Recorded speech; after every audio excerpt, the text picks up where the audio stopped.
ନୟାଗଡ଼ ଯଦୁପୁର ନାବାଳିକା ହତ୍ୟା ମାମଲାରେ କେନ୍ଦ୍ରୀୟ ସଂସ୍ଥା ଦ୍ୱାରା ତଦନ୍ତ ପାଇଁ ସୁପାରିଶ କରାଯାଉ ରାଜ୍ୟ ସରକାରଙ୍କୁ ଚିଠି ଲେଖିଛନ୍ତି ଜାତୀୟ ଶିଶୁ ଅଧିକାର ସୁରକ୍ଷା ଆୟୋଗ ବା ଏନସିପିସିଆର ଅଧ୍ୟକ୍ଷ ପ୍ରିୟଙ୍କା କାନୁନଗୋ। ସମସ୍ତେ ମିଶି ପରୀକୁ ନ୍ୟାୟ ଦେବାକୁ ସେ ଅନୁରୋଧ କରିଛନ୍ତି। ପୂରା ମାମଲା ସମ୍ପର୍କରେ ଏନସିପିସିଆର ଅଧ୍ୟକ୍ଷ ପ୍ରିୟଙ୍କା କାନୁନଗୋଙ୍କ ସହ ଅଧିକ ଆଲୋଚନା କରିଛନ୍ତି Kalinga TV Delhi bureau head Ashutosh Raut. Sir, आज आपने उड़ीसा सरकार को एक लेटर लिखा है परी के मामले में, उस संदर्भ में।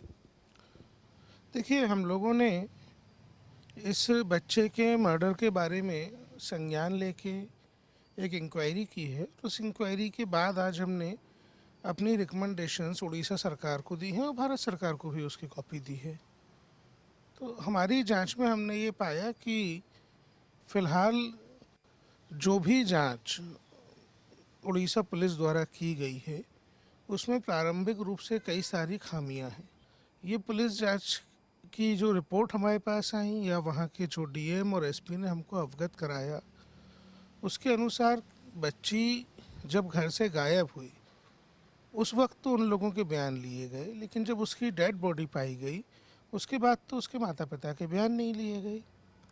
इसी प्रकार जो पोस्टमार्टम की रिपोर्ट है उसमें कहीं भी, जैसा हमको अधिकारियों ने अवगत कराया, उसमें मानव अंगों की तस्करी या चोरी ऐसे बिंदुओं को जांच में शामिल ही नहीं किया गया।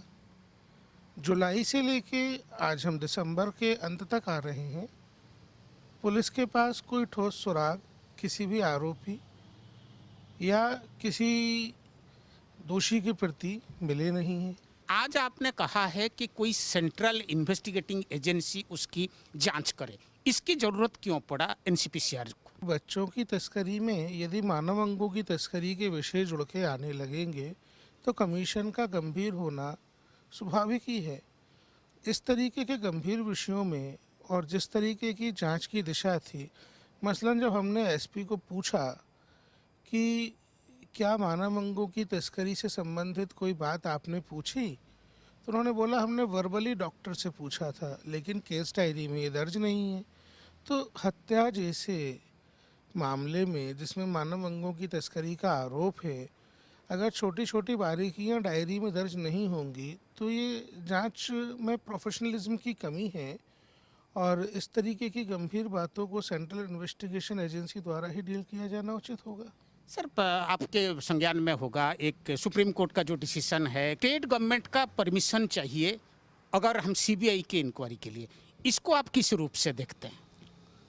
मेरी सभी राज्य सरकारों से ये करबद्ध विनती है, मैं हाथ जोड़ के सभी से विनती करता हूँ कि बच्चों से जुड़े हुए मामलों में किसी प्रकार का पॉलिटिकलाइजेशन नहीं देखा जाना चाहिए और इसमें एजेंसी से जुड़े हुए विवाद बिल्कुल भी नहीं होने चाहिए और जो सक्षम एजेंसीज़ हैं कम से कम बच्चों के मामले में इस तरीके की कोई डिमार्केशन नहीं होनी चाहिए उसमें। मेरा आखिरी सवाल होगा सर, जैसे अरुण बोथरा जैसे एक दक्ष पुलिस ऑफिसर वो कर रहे हैं, एसआईटी के हेड हैं, उन पे आप कितना खुश हैं या नाखुश हैं? एसआईटी के इन्वेस्टिगेशन 1 माह होने को आया, एसआईटी का इन्वेस्टिगेशन शुरू हुए और एसआईटी का इन्वेस्टिगेशन भी तब शुरू हुआ जब आयोग ने संज्ञान लिया। उसके 1 माह के बाद भी हमको डीएम और एसपी ने यह भी अवगत नहीं कराया कि एसआईटी ने कभी उनसे बात करने की आवश्यकता समझी हो। तब जिला प्रशासन के महत्वपूर्ण अधिकारियों से इस मामले में, जिनका कहना है कि वो इस मामले पर शुरू से नज़र बनाए थे, एसआईटी ने बात ही नहीं की है। हम किसी अधिकारी की या किसी फोर्स की या किसी संगठन की क्षमता पर सवाल नहीं उठा रहे हैं। हमारा सवाल इस केस से जुड़ा हुआ है, इस बच्ची को न्याय मिलना चाहिए और उसमें ये जो फ़िलहाल एजेंसीज काम कर रही हैं ये हमको सक्षम नहीं दिखती। हम संगे थिले एनसीपीसीआर अध्यक्ष श्रीजुक्त प्रियंका कानूनगो, तांकर कहिबा कथा जदुपुर परी को न्याय देवा पई कमिशन प्रतिश्रुतिबद्ध एवं बहुत जल्दी परी को न्याय मिलिबो। कैमरामैन धनंजय महाकुड़ सहित आशुतोष राउत, कलिंग टीवी, दिल्ली।